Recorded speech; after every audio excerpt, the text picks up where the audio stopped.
Hey everyone, next Wednesday we have that product stream for Vanguard.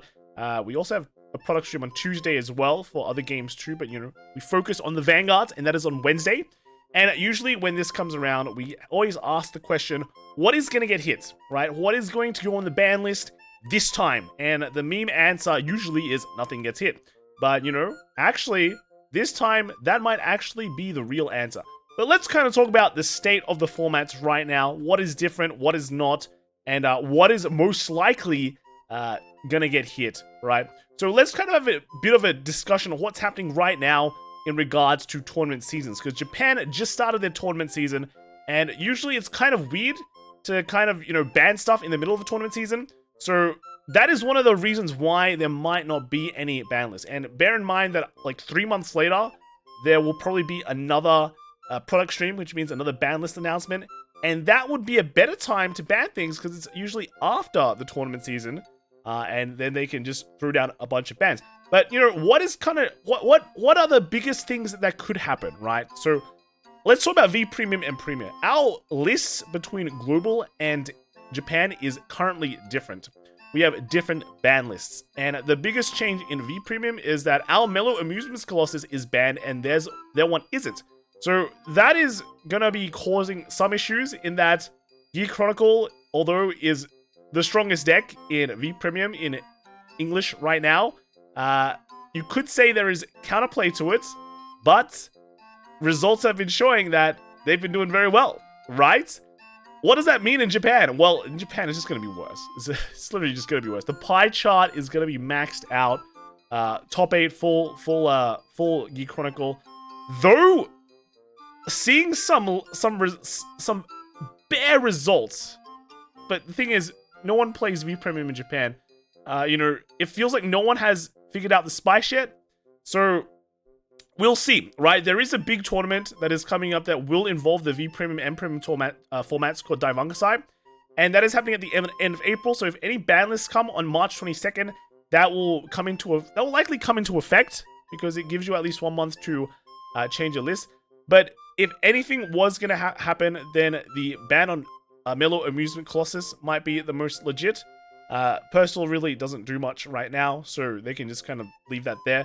But a ban on Mellow Amusement Colossus might be a choice, because that also does coincide with what they were doing with the global kind of guard restrict meta and banning all of them. So hitting the Mellow Amusement Colossus is kind of just like, it works, right? It works.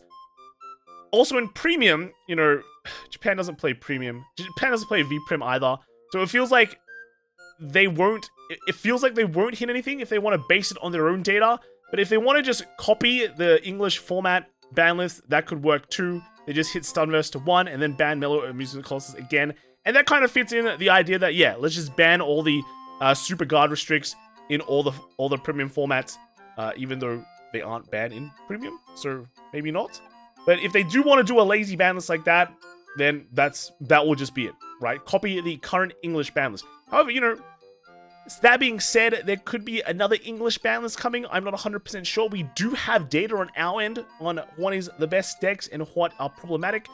We have V Premium data, we have BRO V Premium data, we had Worlds, right? So certain Steam Maiden feels like it's pretty broken still, and in both formats. So I do think there is a chance that there's going to be another hit for English, that there is a possibility, right?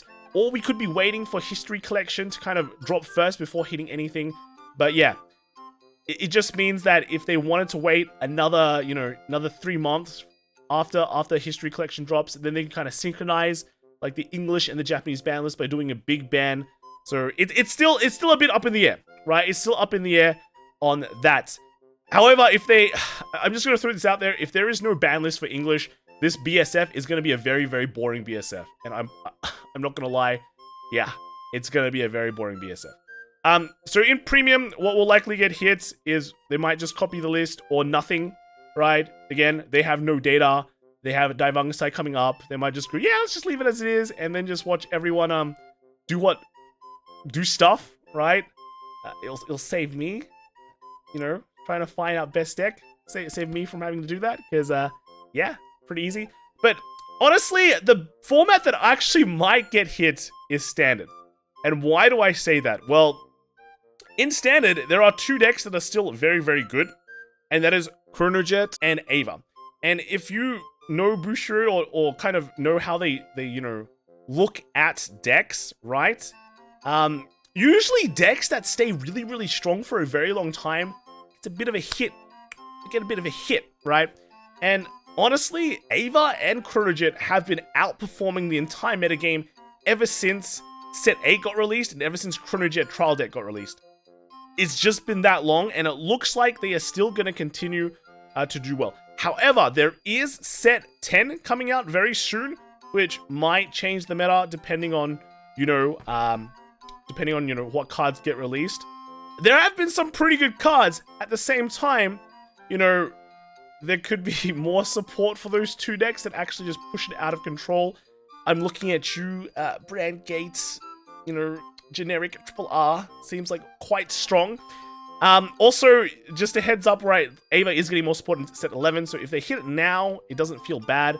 It's kind of like a pre-hit. Though, of course, again, I could say they might just leave it for another 3 months. But let's kind of talk about what they could hit from Chronojet and Ava. Just kind of tone it down a bit into just for the time being, right? Because bear in mind, again, they have been doing very, very well for a very long time, and they still continue to do well. We can give them a slap on the wrist, right? Well, maybe more than a slap. Let's kind of talk about Chronojet, right? What is so good about Chronojet? It strides, it does a lot of attacks, it gains a lot of power. Yeah, that's pretty much it. Had a chat with someone, someone that starts with the D, right? Ends of the fight. When you want to hit this list, you can't really hit the deck, right? The stuff that comes from the Chronojet deck, which I don't totally agree with, but at the same time, if we want to, hit it just a bit but not destroy the deck, the problem lies elsewhere, and I think the correct hit for this will just be choice restricting Chronojet and Brainwash Swirler, right? There are definitely alternatives to Brainwash Swirler, right? The main thing that it does is that it soul charges 1, and there are a lot of cards that do that or soul charge more. What they don't do is they don't give you power, right? And the power is actually pretty good, right? Getting an extra 5k means you hit stuff, or you hit stuff better, or you hit stuff even bigger. So it does make some turns really good when you get it, especially your grade 3 turn. If you're forced to ride up, at least you can just swirl it up, and any subsequent turns after that where you soul charge, you can at least still gain more power and make better power lines. So by hitting it, you're forcing the Chronojet player to run other cards. So Gungaram is a perfectly good option, and we do see it quite often too. And yeah, I think that's fine. I think it's fine that everyone runs other cards. The most played flex slot card is actually just Swirler.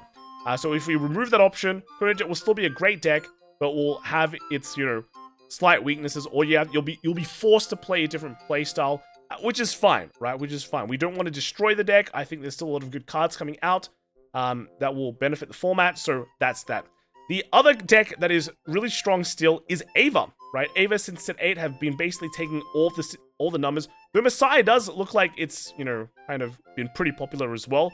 Ava still remains to be a very, very strong deck at the I think Kyoto, right? WGP, basically a top 16. I think 9 teams took Ava, which is pretty huge, and it just converts great, right? How do we actually hit this deck? Well, you can actually hit Ava a bit harder. I think the grade 1 research card is the card to hit, and you might go, wow, you've destroyed the deck, right? You've absolutely destroyed it.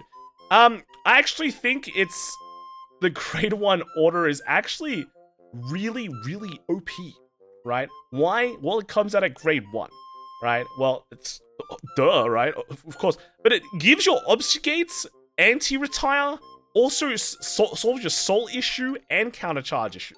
It does everything in one. It is a stacked card, right? And I think just by restricting it to 1, you will definitely run out that 1 copy in the deck, right? Because it is pretty much the main order you will search out at grade 1. But so it doesn't ruin your kind of order placement, right? The problem with old Ava was that it could only start playing researches at turn 2, or at grade 2. So this doesn't ruin that plan, right? It just means that the timing when you want to use this card is actually very important, because it'll shut off your ability, your obfuscates being anti-retirable. And sure, there have been more cards drop lately that stop your obfuscates from intercepting or, you know, binding them instead of just getting rid of them in any way, right? But just the overall power of that one research is very strong.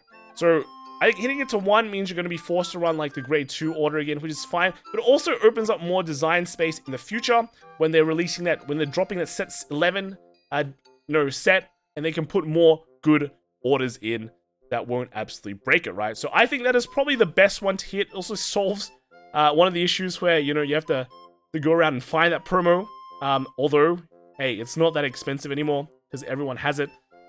But overall, it does increase design space for the deck, and it, you know, forces Ava plays as well immediately to find alternatives to that, which means you might have to put in some Bulba Mines, which means you'll have to kind of remove other cards from your deck and, you know, make up space while also retaining the correct order counts. And we'll just kind of at least give other decks a chance as well, because the problem with the deck was that, you know, it's still consistent, and then you can get some crazy good high rolls with it now. So now this will kind of tone it down while allowing everything else to survive. But I think there's a good chance that nothing gets hit in every single format, right? It is Japan after all. They sometimes make some weird balance decision. I will be very surprised if they do, and if they hit the correct stuff, I think I'll be very, very happy. So that is kind of my opinions for the list. Let me know what you think in the comments below. Will anything get hit? Will everything not get hit? Yeah, let's see. I'll see you all tomorrow, right? Tomorrow is going to be, well, I mean, the next video should be Top Decks episode 100. So you should probably tune in for that. All right. See you later. Bye.